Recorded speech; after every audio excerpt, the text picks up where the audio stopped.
Pada sesi keempat Certificate Authority, kita akan membahas mengenai permasalahan pada regulasi CA.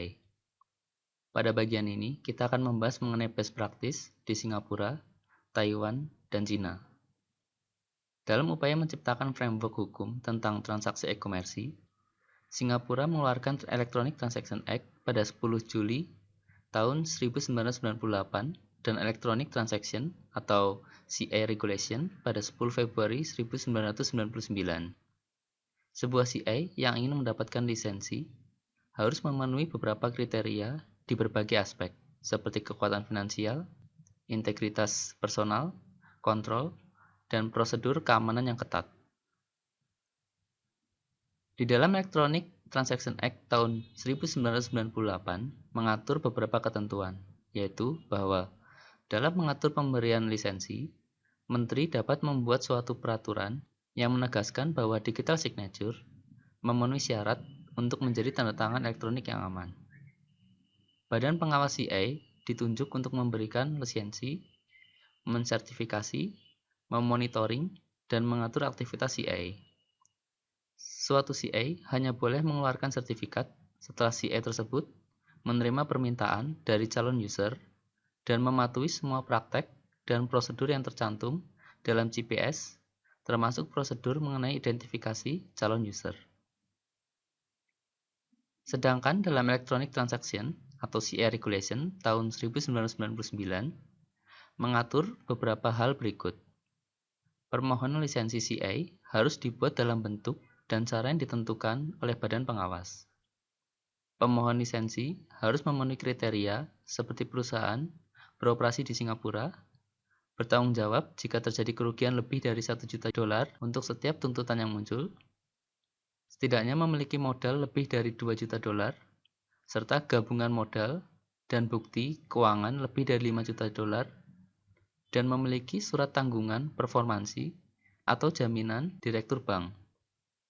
Setiap CI menggunakan draft internet pada Internet X 509, kebijakan sertifikat PKI, dan framework praktek sertifikat sebagai pedoman untuk persiapan GPS-nya. Berikut adalah gambaran sistem regulasi CI di Singapura. Dimulai dari Menteri Kominfo yang membuat regulasi CI dan persyaratan keamanan digital signature, yang kemudian menunjuk badan pengawas yang bertugas untuk memberikan lisensi, mensertifikasi, memonitor, dan mengatur aktivitas CA serta membuat pedoman CPS. Setiap CA yang berlisensi harus mengajukan CPS kepada badan pengawas. Berikut adalah beberapa tingkatan model regulasi CA. Dimulai dari low level, yang merupakan model yang diadopsi pada tahun 2000 hingga 2006, yang hanya berupa pemeriksaan CPS. Kemudian di tingkatan berikutnya adalah medium level, yang merupakan model regulasi yang sekarang diadopsi pemerintah setempat. Pada tingkatan ini meliputi pemeriksaan CPS, audit pembuktian CI compliance, dan bisnis CI yang masih ditentukan oleh pasar. Di tingkatan yang lebih tinggi adalah high level yang meliputi pemeriksaan CPS. Pemerintah menentukan standar yang tinggi dan ketat dalam pengakreditasian CI, audit CI yang ketat secara periodik, dan tanggung jawab CI yang besar seperti harus mempunyai standar keamanan yang tinggi dan memberikan jaminan program asuransi. Sistem regulasi CI di Taiwan berbeda dengan regulasi di Singapura, di mana Menteri Perekonomian yang menunjuk Department of Commerce yang bertugas untuk memeriksa apakah GPS sesuai dengan kriterion for CPS dan menerima GPS yang diajukan oleh CI.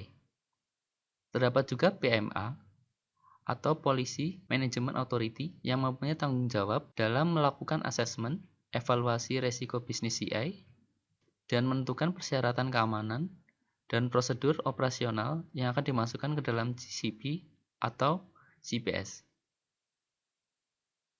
Secara teori, CA seharusnya diregulasikan dengan ketat sebelum dapat menjual produknya kepada user.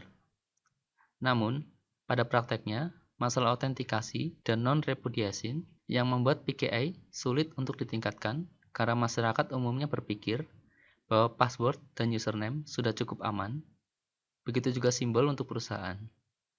Serta banyak yang meyakini bahwa transmisi data pada portal e-commerce sudah aman. Dan apabila regulasi yang ketat dibebankan kepada CA, sebelum e-commerce yang mendukung PKI berhasil, operator CA akan kesulitan dalam bertahan karena biaya operasi akan menjadi sangat besar, sedangkan pendapatan hanya sedikit. PKI yang digunakan di Taiwan bernama GPKI atau Government Public Key Infrastructure yang sudah menggunakan regulasi CA high level karena beberapa hal, yaitu GPKI perlu menjamin keamanan transaksi dan merupakan struktur PKI terkemuka untuk berbagai macam entitas.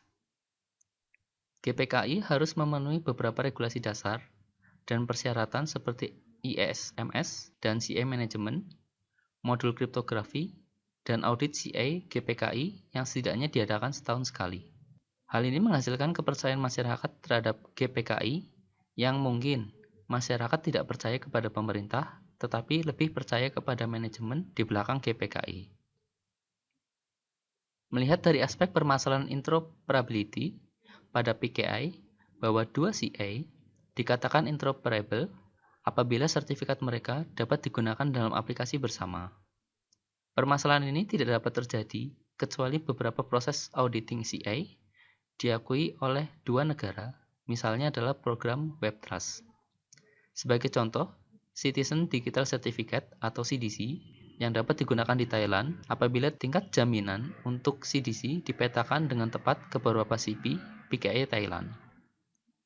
Berikut ini adalah sistem regulasi CA di Cina, di mana Menteri Informasi mempunyai tanggung jawab dalam membuat regulasi CA dan mengeluarkan lisensi CA serta menerima CPS yang diajukan oleh CA yang syarat lisensinya ditentukan secara ketat oleh Electronic Signature Law atau ISL. Kementerian Informasi di Cina dapat mencabut lisensi suatu CA apabila CA tersebut tidak memelihara kepercayaan sistem dan tidak mematuhi ketetapan ISL, regulasi CA, atau CPS mereka sendiri.